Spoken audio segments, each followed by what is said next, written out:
up? Welcome into another episode of Profit Picks. If you are new, we always start this show, excuse me, we always start this show by being transparent. Yesterday, I didn't have any action. There was no NBA, there was no WNBA, so took a break. But things have continued to go well. Still on a nice NBA run. I know since about March 22nd, close to 200 units we've picked up. So try to keep that going here today. Rob, did you have anything going yesterday? I don't think I've talked to you yet this week. How's everything been with you? It has been good, Skee. Baseball's been good. A little bit more involved in baseball now. Yesterday we had a one play. It was a 4% best bet on the Atlanta Braves run line, and they did beat Oakland 4-2. Crazy, Skee, that they had lost to Oakland 2 consecutive games before that. So we came back with Atlanta in the bounce back situation. They won. So yeah, baseball's been good. The NBA playoffs since they closed out on that Monday night. I think it was Monday night, right? Last time we saw the Miami Heat. I can't remember. I don't think I had a play in that game. I think I sat that one out, game 7, and just watched and saw the result. Certainly a nice Miami victory. Jason Tatum getting hurt didn't hinder Miami's cause any. And in fact, Boston had like 3 guys get hurt in that game, right? We saw Robert Williams go out for a little bit. Brogdon played hurt, and somebody else I'm not thinking of now actually left the game. But Miami's there, Denver's there, and that's what we want to talk about right now. Absolutely. And I did have a play on there. I cashed my Miami to win the Eastern Conference plus 450. Love that because it was looking a little scary. Thought they were going to make history on me, and then had the under in that game 7 as well. So we did good in that one. Boofer, he comes in here, Rob. He says, "Oh, Denver Blue." So maybe he knows which way you're going today. We'll start in the WNBA like we always do, and then we'll move over to the NBA. And I don't think we'll touch any baseball today, so we'll rock just like that. And I'll let you guys know now. If you see me, just down in water throughout the show, I had a rough night. Just know I need it. I need all the water I can get right now. So first game up in the W, or really the only game up today, 623, 624. Connecticut Sun heading into Minnesota to take on the Lynx. This game open, Connecticut minus 7.5. Looking at pretty much 5.5s across the board. Total open 163. And we've seen this one going down all the way as low as 159.5. And it's been a while since I did the show, Rob. I've forgot to even put the banners up there. There we go. On that Lynx. Injury report for Connecticut, I do not see anybody on there. For Minnesota, Diamond Miller did get hurt last game. It looks like she'll miss this one, along with Natalie Achonwa. So it looks like Ariel Powers in the starting lineup here. Kayla McBride is going to play. Those are 2 important pieces for the Minnesota side. So how I feel about this game right now, I think I agree with the market move on the side down from 7.5 to 5.5. I think Minnesota is a lot better than their record so far this year. They haven't won a game, but they have a great coach. They have some ballers, and McBride has missed a couple games, and that's somebody that they desperately need. So here, being at home, in a desperate, kind of situation, the season is kind of getting away from them here. I lean towards the Lynx, catching points. Connecticut, they're a much better home team than road team, or at least over the past few years, that's how they've been. And in general, in the WNBA, it's a bigger home advantage than road. So I just don't think of Connecticut as a team I want to go and lay, expecting them to win by multiple possessions on the road. They barely just beat, who was it? Was it the Fever? Or it was either the Fever, it was the Fever, I think. So if they can't even win versus them by margin, I don't want to expect them to do it here versus the Lynx. So Lynx plus 5.5 would be the only way I play the side. And as far as the total, I think I disagree here. And like it's gone down, almost 4 points here. My thought process is with Connecticut, they rebound the ball and they get out and run. Alyssa Thomas is out of there every single time. And, a couple other better shooters as far as the guard position than previous years. So I like a little bit of up tempo from the Connecticut side, and I just think you're getting a lot of offense in the lineup now for Minnesota. Like I said, Caleb McBride is back in there. Ariel Powers is a bucket, and only way I could look would be to play this one up and over. Let me just take a glance. If I like Minnesota and I like the over, Minnesota team total is 77. That would be another direction that I look for this game. So, like I said earlier to start the show, had a little bit of a rough night. I barely just got up. I'm just glancing at this stuff. So I'm gonna do a little bit more work. But if I had to play right now, I would only look towards Minnesota plus the 5.5, or you can get plus 6 at Caesars there. And over either over 159.5 or over 77 for a Lynx team total. Any comments, opinions on what I said there, Rob? Yeah, I just wanted to get out of. I haven't followed it long enough, but I have followed it this year to know whether or not the decline in the total, like we see in the NBA, is due to injury. Right, as soon as we see an injury in the NBA, the total goes down, especially if it's to a starter. So with Minnesota missing Diamond Miller, you wonder if that's a reason for the drop in total. I'll say this: Minnesota defensively, last 3 games has given up 90 or more, 90, 94, and 94. That would help a total to go over for sure. From what I see so far, Connecticut's probably got an edge in the front court. Like you said, they get on the boards. I see that when I watch them play. So I couldn't really argue off of that total play. I think that's probably correct here, just judging off of Minnesota's lack of defensive play. I mean, I know one of those was against the Aces. Aces are going to score against everybody, but the other two, and again, Dallas pushes pace, so giving up 94 to them, you're in an up-tempo game. That game hit 183. So the number we're looking at here, 159, I could probably, take a flyer on over here just off of what I see and what I know. Yeah, and thinking about it, maybe I want to include the Connecticut side too. Um, just looking at Minnesota, I mean, just because Shepard, she does have length, like she's like 6'4", but she's giving up like 30 pounds to Bree on the other side. Like Bree should be able to go to work down low and score rather easily, or at least that's how I think. So maybe I do want to include the Connecticut side, but I'll make those decisions a little later. You guys see the direction that I'm thinking so far, and Rob leaning a little bit with me on the total as well. Boofer says Connecticut hasn't gone over 90 this year.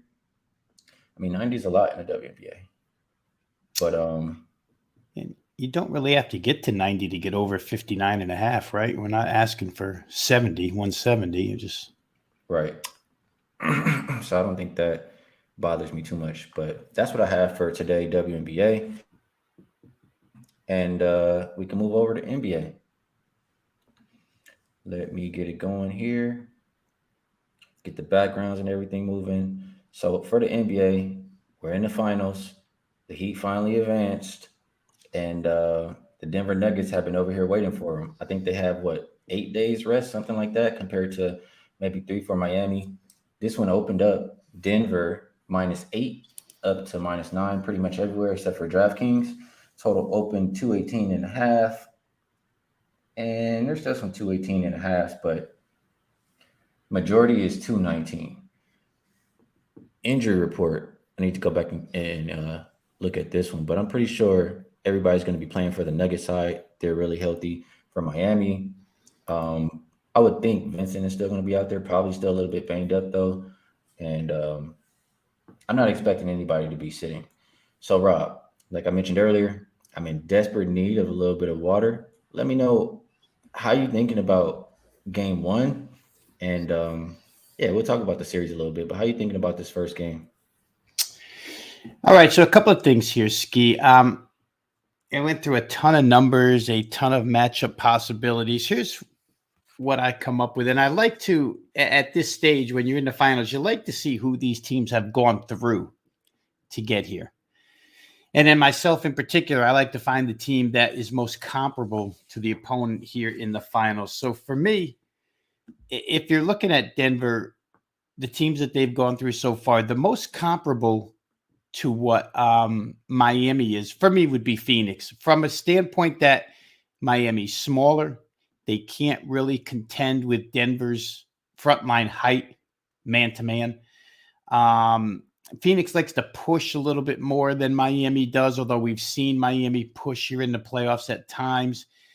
And Phoenix is not the defensive team that Miami is when Miami wants to lock down. So, but they are the most similar. Phoenix is the most similar. The other two opponents, the Lakers and Minnesota, don't really, to me, look a lot like Miami. So, using Phoenix as a gauge, somewhat of a gauge for Denver, and I'll use Milwaukee as somewhat of a gauge of teams that Miami's gone through. That Denver looks like the most. And the reasons I say that, Skee, that Milwaukee looks the most like Denver to me out of the three that Miami's beaten. Milwaukee's got that size, the blend of size, tempo, and 3-point weapons, which Denver has. Size, tempo, multiple 3-point weapons. Miami's always been at a home floor disadvantage. They're going to be at a home floor disadvantage again. To me, Milwaukee looks more like Denver than do the Knicks or Boston. Boston is just a 3-point chucking team, period. Not much other than that. So starting from that standpoint, I looked at the strength of schedule and I can't find any real advantage. I don't think either team, maybe you have to give Miami more credit for what they've done so far than Denver, because Miami's done it all as the road team. 4 games on the other side at home, and Miami's gone through all of them. Game 1, I always think, is a game that is kind of loose.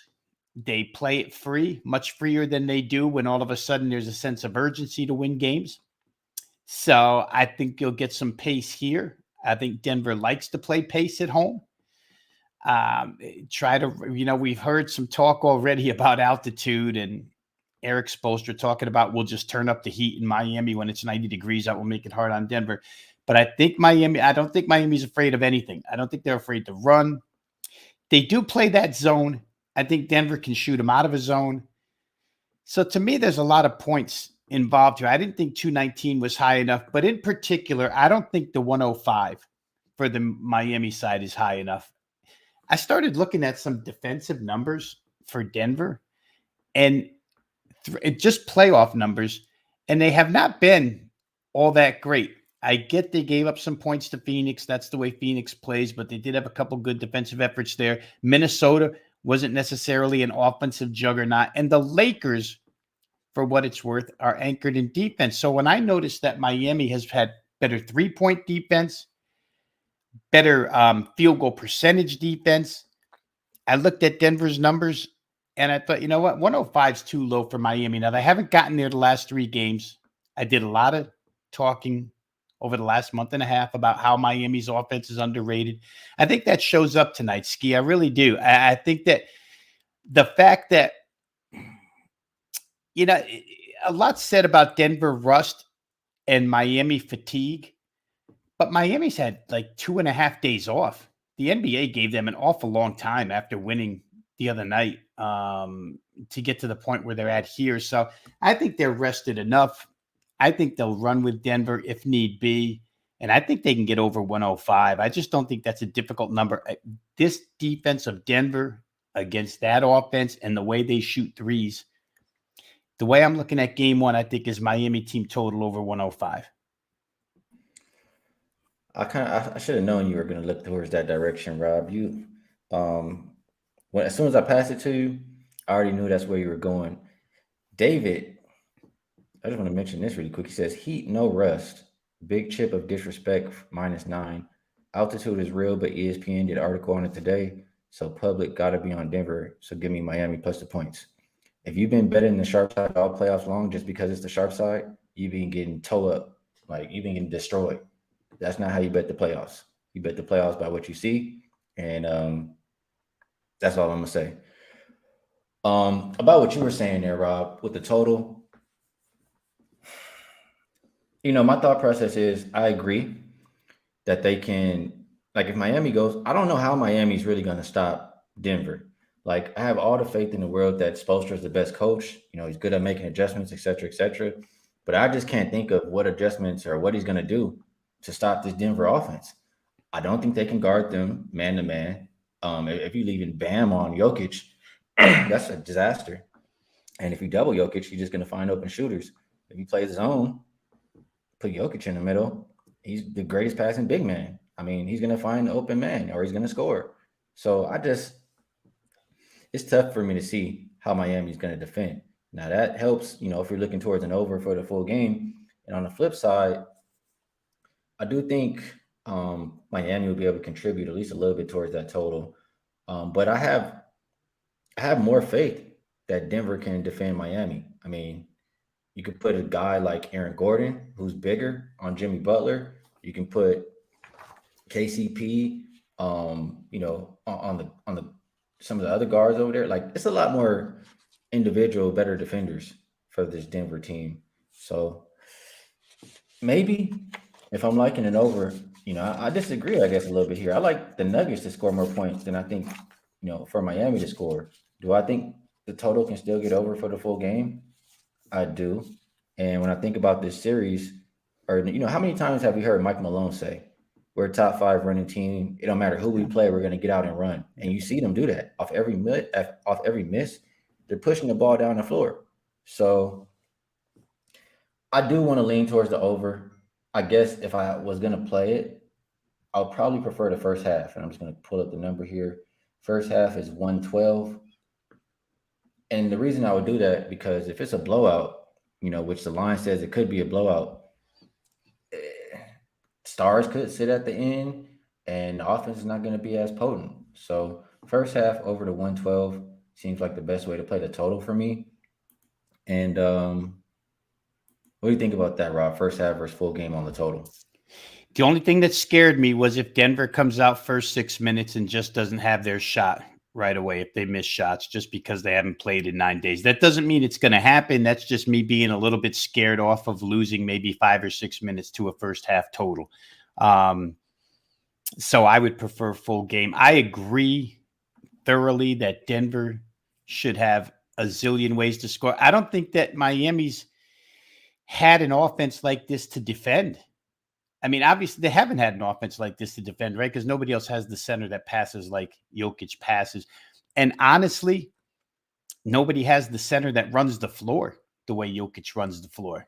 So I can see something in the range of 117, using the odds makers number of 9, 117, 108, 119, 108, somewhere in that vicinity. I don't think Miami will get blown out right out of the chute. Simply because they've gone on the road 3 times already. And in game 1, they've won all 3 straight up. So they've got that resiliency about them to avoid blowout. First half, like I say, Skee, the only thing that makes me nervous is if Denver comes out and misses a few shots to start the game. I think they're going to get into rhythm in this contest. If it's from the opening tip, then the first half probably goes over. Guarantee. But if they're not in rhythm right off the bat, if they miss some jump shots early, I don't want to sacrifice 5 or 6 minutes to the first half total. And that makes sense. The argument about rust for this Nuggets team, I get it. In the NBA Finals, I don't feel like teams get rusty. I feel like this is what they've been waiting for all their life. They're probably practicing every single day. And it's hard for me to see that they come out and play rusty. But I do understand what you're saying. Another thing I wanted to mention, I think as the series goes on, like they're not going to bring out all the adjustments in game 1, right? If they're playing a tempo or something's working, they might just, let it continue. Spoelstra, for example, if the Nuggets are up and just killing on offense, Spoelstra might save his next adjustment for game 2 rather than come out in the second half and play his hand. So for reasons like that too, I think that earlier in the series, we see overs. And then later in the series, we see unders. And another thought, I'll put this one too, and then I'll shoot it back to you. But in general, maybe not this first game, just because I feel like Denver has so much rest and Miami had that tough road to get here. But Spoelstra, I keep saying it, he's really good in the second half. If you look up his ATS numbers, they reflect how good he is at making adjustments. So in general, in the series, if you like Denver, I think you take them early, like a first quarter or first half. I just didn't do it today. What do you think about those thoughts? I'll give you the numbers in the playoff scheme. Miami's 14-4 against the numbers second half. So if you just want to sit on it and wait till halftime and then take Miami, 14-4 is a good number to get behind. That's against playoff teams. That's pretty solid. So there's no argument there. Milwaukee and Boston were the number 1 and 2 seeds in the East, and they covered like crazy against those teams in the second half.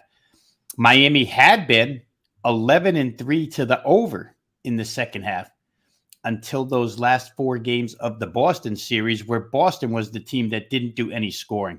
Boston's second halves against Miami last 3 games, 43, 47, 49.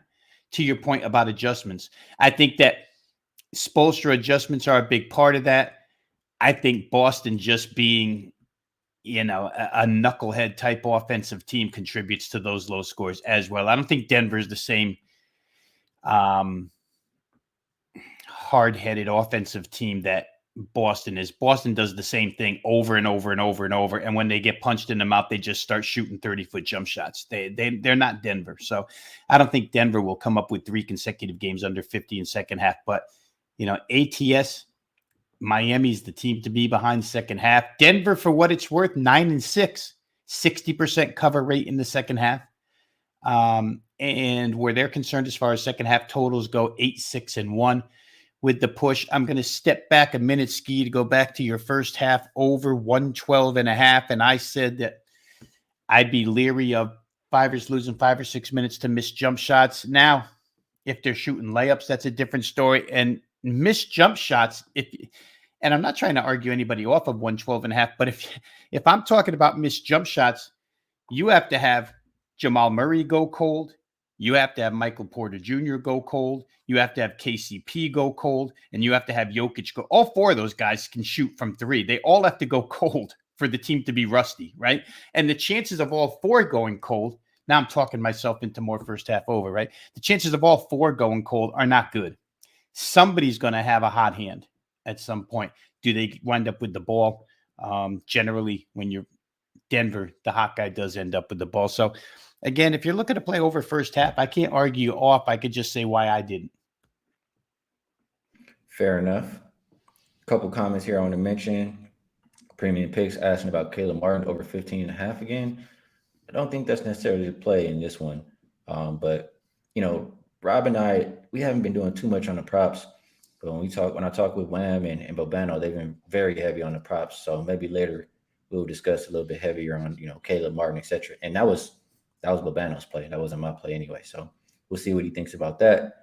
AOD, over under 3.5 drinks for Skee tonight. This is the one night where you might be off. He says minus 220. You might be off. I need a little bit of a recovery, man. It's been a rough 2 weeks over here. EDC weekend, Memorial Day weekend. You might want to take the under tonight. Might take it easy. EQ says way too many shooters on the court. Going to what you said about the Nuggets, they're not the Celtics. These are not guys who shooting 33% from 3 on the season and, things like that. Celtics really only had 2, people shooting lights out from 3, and that was Brogdon. And on the season, I believe it was Horford. You mentioned how many guys the Nuggets have. And KCP, for a lot of the season, I think he was shooting like 44% from 3. Like, it's a much different story with this Nuggets team. So I agree with that. AOD says, got to see the Heat catch their breath game 1. I do think that's a real thing. Like game 2, the altitude and everything, they might be used to it. Even by the second half, they might be used to it. But to start the game, I do think it will take a little bit of getting used to. Shemayo says third quarter over 53s ago. Jeffrey says don't hop off the bandwagon now. Hey, the Heat can very well win the series. Like, let's transition over there a little bit, Rob. Yeah. So just because the situation, the spot is absolutely Denver for game 1, but you can't count out the best coach. I've been saying that for a while. The best coach who was left in the playoffs for the past round or two, couple rounds. Jimmy Butler, his playoff track record, he's going to give you 1,000% every single game, and just those 2 things, or those 2 people, give me a lot of faith that Miami can at least go in and steal 2 games, or not steal 2 games, but win 2 games in this series. And if they do that, they'll cash in over 5.5 bet on the series. And let's say Miami loses tonight, you probably get a nice number on Miami plus 2.5 games. I don't think is going to be as easy for Denver as a lot of other people think, as that Lakers series, et cetera, et cetera. I think it's going to be a little bit of a fight. Do you agree with that? I do, and the Lakers series should have been more than a fight, more of a fight. Ski. Obviously, when the Lakers got back home in Game 3, they put up zero fight, and that's where the series was decided. Right there, started ripping up tickets at that point over 5.5 games. But in this series, a couple of things that are different about the Heat, and this goes back to the very first game they played in the playoffs here. They come from behind. This team digs serious holes, double-digit holes. They get behind, and you think they're buried, and they come back.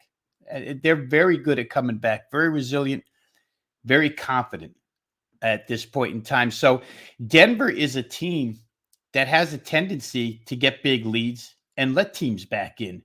So from that perspective, one team that doesn't mind coming from behind and one team that doesn't mind letting you get back in, you could see Miami, especially from a point spread perspective in a bunch of games here. So they're not going to lay down the way that Los Angeles did in Game 3, although the Lakers played tough in 3 of the 4 games. I just feel like Miami, even though when you put this series on paper, and we've talked about it, the matchups here, you put it on paper and you think Miami has no chance. They just have that fight inside of them, and they do what it takes. So I do agree that they'll get 2 games. I personally have a couple of plays series-wise here on Nuggets in 6, Nuggets in 7. I don't think it's going to be decided any less than that. Both of those were better than 3-1 takebacks. And so if either of those hits, I'll be good. So I think that's the way I played the Lakers series too against Denver. I think that this will oh man, see, I was trying so hard not to read comments while I talking, and I see very nice, Akbar. There's a name for that from when I was younger, but I won't spill that on the air because I don't want to offend anybody. Yeah. So for series, I like 6 and 7. Did Denver in 6 and 7 because I could lock up a plus as long as it goes that distance. And there's no, to your point, there's no reason Miami can't steal one here in Denver. Now, the good thing about the Nuggets, if you like them to win the series, that they've shown us the last 2 series that they can go on the road very serious and close things out. They closed it out in Phoenix in dominant fashion, and they went to Los Angeles in Game 3 and won in dominant fashion for up until that Phoenix series, Skee. And even during that Phoenix series, we talked a lot about how they're not good on the road.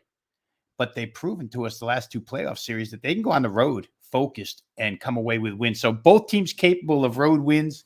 I think it goes more than 5. I don't think that Miami will allow it to be less than 5. Spoelstra, again, great coach, great strategy.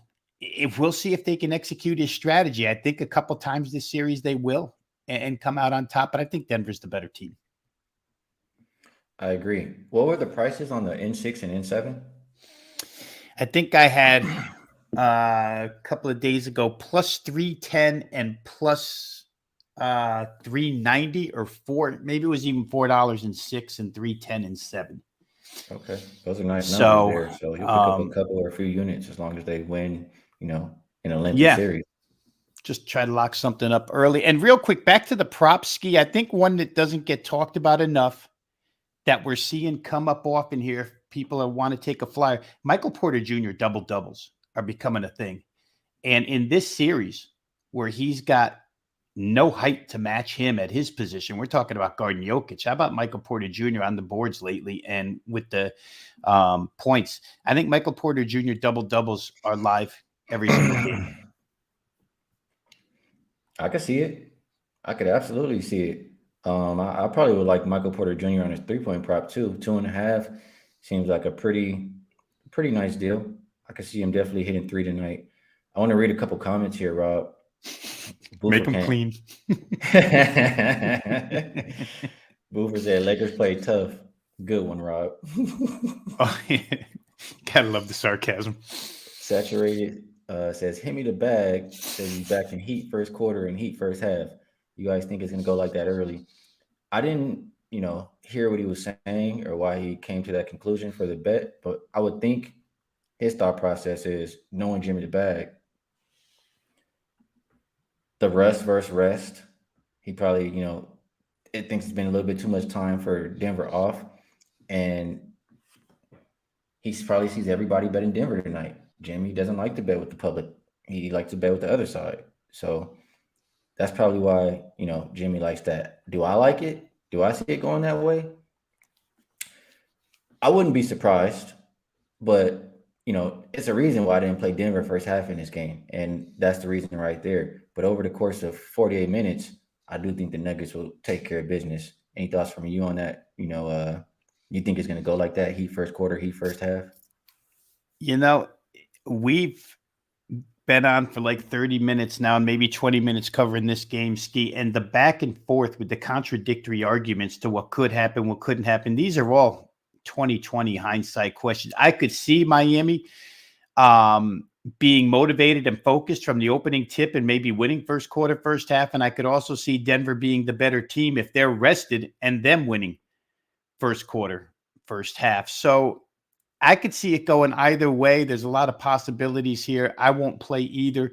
I really lean way more to the total in this game just because I'm anticipating a certain style of play and a certain, for Miami, a difference in opponent from their defensive end. They're facing an offense I don't think that they've seen yet. And I think that it'll take them some time to get used to that. And also from the Denver side, boy, they better tighten up the three-point arc because they were good throughout the season, but they haven't been that great here in the playoffs. Three-point numbers, I think I saw giving up 37.5%. Miami's shooting it well. One last thing real quick here, Skee, because these things keep hitting me in the head. If you're going to play series or long-term props in this particular series, remember that Tyler Hero is going to be a part of this at some point in time. Now, how he comes back, we don't know.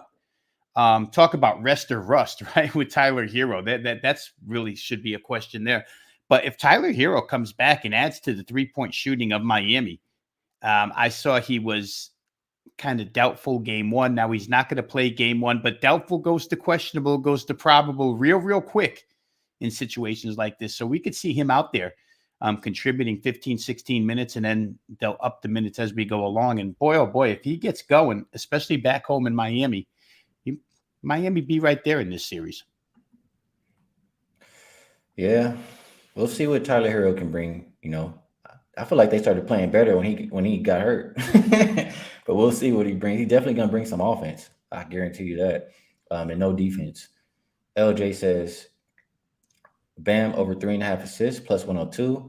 He says he's had 4+ assists, 4 out of 7 road playoff games, and averages 5 assists on the road in the playoffs. Appreciate that look, LJ. David does like the Heat first quarter. Jeffrey says 92% of the money on the Nuggets. What do I see? I don't care. I'm not even looking at it. I just capped the games.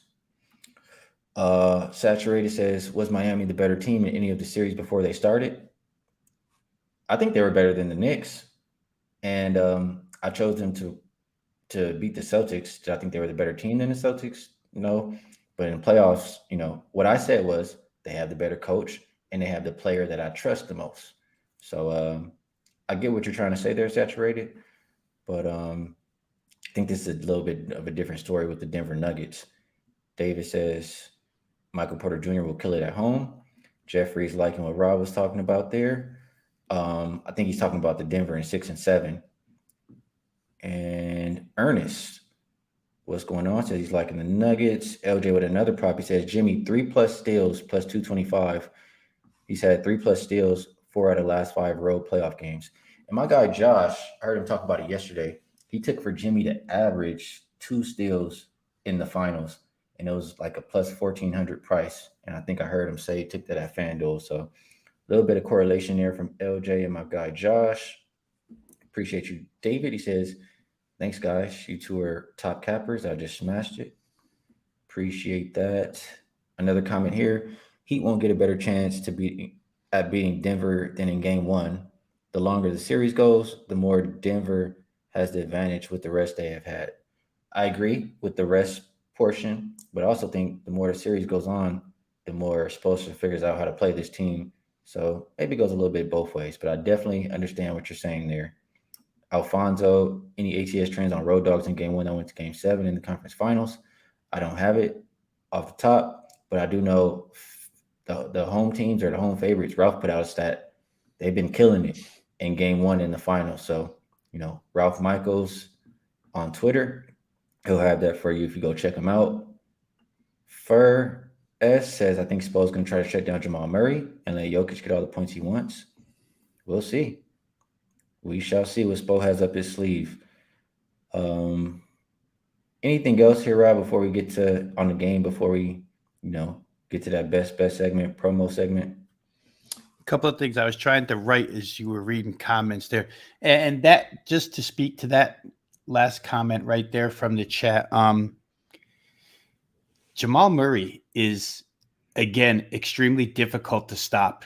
I get maybe wanting to focus on him defensively, but it takes more than one nowadays. These teams that Denver has played, they have tried and tried to shut him down after watching him go off. And he's that player from back in the bubble that was going toe-to-toe with Donovan Mitchell in that particular series. So easier said than done is all I'll say with the two stars for Denver. It's nice to say it. It's another thing to do it. That's why I said with Spoelstra, he's a tactician, but can these guys execute it? We'll find out. That goes to the saturated comment where he asked, was Miami the best team in any of these playoff series? The answer, like you said, on paper, maybe against the Knicks, but the other two, the answer is no. But it's also why, to his point, why both of us think this series is going 6. They weren't the better team then. They're not the better team on paper now, but we still think it's going to go 6 because we respect the coach. We respect the leader of the team. We respect their confidence and their resilience. And the last one, somebody commented about Bam Adebayo's assists. And I've seen Jimmy Butler talk more than once during these playoffs about how they like it when they get Bam involved, not only offensively from a scoring standpoint, but when he can be the focal point passing the basketball. He's not Jokic passing the basketball, but for a big man, he's really good assist guy. And they like to see that on that team. I know Spoelstra's talked about it too. So I can agree with anybody playing Bam assist numbers that are relatively low because Miami wants to do that. It's something that they purposely, intentionally try to do. I like that prop as well. And, all of it makes sense there. Last comment I'm going to read here before we, get to start getting out of here. He says, any thoughts on Nuggets to make more threes than Miami? I take Nuggets -1. That seems like a decent spot. It's a weird bet in my opinion, but if I have to say, I do think just because of the kind of defense I expect Miami to try, that the Nuggets will be shooting a lot more threes. And they're more than capable of making it. So I would take the Nuggets. Any opinion from you there, Rob? I'm just looking here. Throughout the playoffs, Miami makes 13 a game. Denver makes 12 a game. It's that close. It's that razor close. And that could be a prop on a game-to-game basis. That could be different every game. Game one, I don't know. The other side's Denver side is a 9-point favorite, so maybe I could see Denver making more threes here. But it's that razor thin. It's not a play I would make, but it's not a play I'm going to argue anybody off of if they like it. Fair enough. All right, I feel like we did a pretty solid job. We talked about this game at length. We talked about a WNBA game. Now it's part of the show where, if you have anything you would like to promote, Mr. Veno, and maybe, a best bet for the people. Well, let's go to wagertalk.com, Skee. It's Thursday. It's Throwback Thursday at wagertalk.com. So if you like to get involved in selection packages, mine and Skee's are both always available up and over there at wagertalk.com on our home pages. You can get every play for half price today. So if you've ever thought about experimenting around, buying some plays, today's a good day to do it because they're only half price. Also, if you just want to pick up extra analysis on any sport you wish, whether it be golf, hockey, whatever's going on this time of year, Major League Baseball, drop your email address over at wagertalk.com, become a member, and get all the video and written content absolutely free that's provided daily from all the handicappers at wagertalk.com. For tonight's Skee, I'm going to go back to what I said earlier. I like the Heat team total over 105. I like the game over as well. So to me, it correlates. I think Denver's going to score. I think Miami in this game will score. And then, as you said, coaches will make adjustments down the road, game 2, game 3. But I think this one plays out as a loose style game. You talked about multiple times the last couple of weeks how Michael Malone believes his team is a top transition team in the league. So they're going to go. And I don't think Miami's small unit, we always talk about Golden State's death lineup, right? But since Caleb Martin's been in there, it's kind of the same thing here with Miami. They're so small, but they're quicker than everybody else. So I think they can go get theirs too. So I'm going to take Miami over 105. I just think that's the number that's shortchanged a little bit here, but I do like over 219 for the full game as well.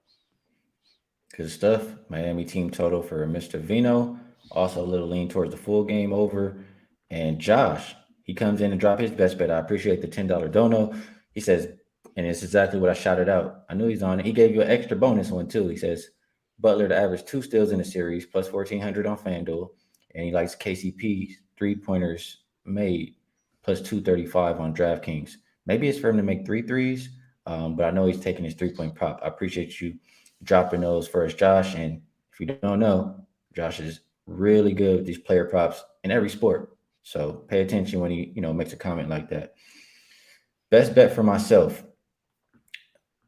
And, I haven't been doing a whole lot of shows, as many as we, usually have been doing.